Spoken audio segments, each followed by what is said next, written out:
So lately the Lord's really been kind of giving me revelation on birthright and how we're able to choose our own birthright, meaning I can choose to live from the birth of man, or I can choose to live from the birth of spirit. Because of what Jesus has done, I can be born again. So really what it comes down to is I'm able to choose either or. If I choose to live from the birthright of man, then I also choose the curse of man.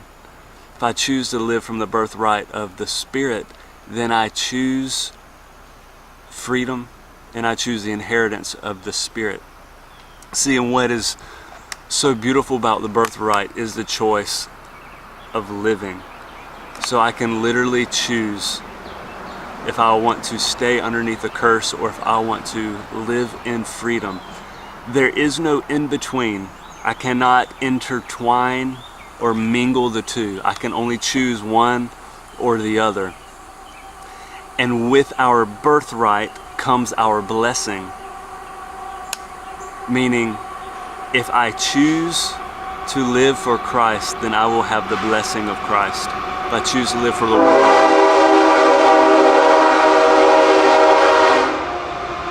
there's a train. So I could choose to live for Christ and receive a blessing, or I can choose to live for the world and receive the world's wages, which we all know is death. And I love what Paul writes in Galatians 5. He starts out, he goes, "So it's for this freedom that Christ has come to set us free, not partially, but completely free. We must always cherish this truth and stubbornly refuse to go back to bondage."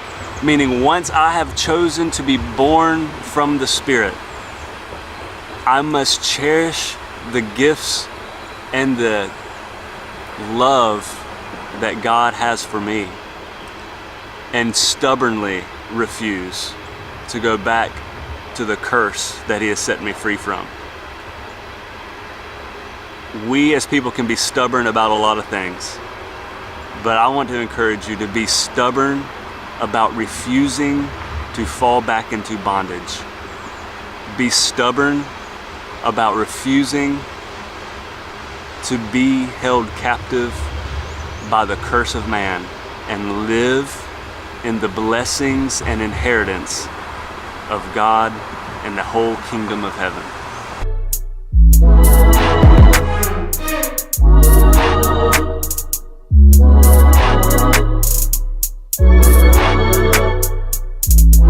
The born from man is still it's a fixation upon self, like still inward focus. You know what I mean? Like, you know, I'm still coming to the Lord as like, hey, what is my gain out of this? Even like we've discussed, like sonship without lordship is entitlement, because being born of the Spirit is being led by the Spirit. Like we talk about Galatians 5.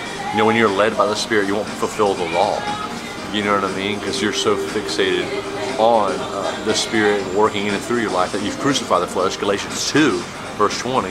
That, man, I want to be born of the Spirit, a son of God, you know, filled with Him and just passionately, you know, fulfilling the will of the Lord.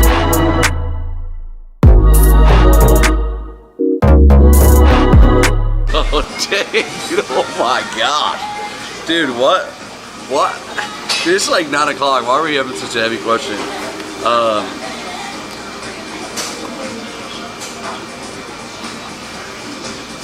I don't even know how to say this while laughing. Born from man means that your nature is a sin. You're prone to error. You're prone to malice, prone to hatred, prone to all those things that God would not have for us. But born of Spirit, you're renewed in your mind and you're continually renewed. That every day, the more you become submissive to the Holy Spirit, the more you begin to look like Him. And so the less you're born of man, or if you still hold on to born of man, it's not possible to be born of Spirit, because you can't be reborn of something but still continue to profess to be the old. So being born of Spirit is that new man, that new way, the way that leads to holiness, the narrow way and the right way.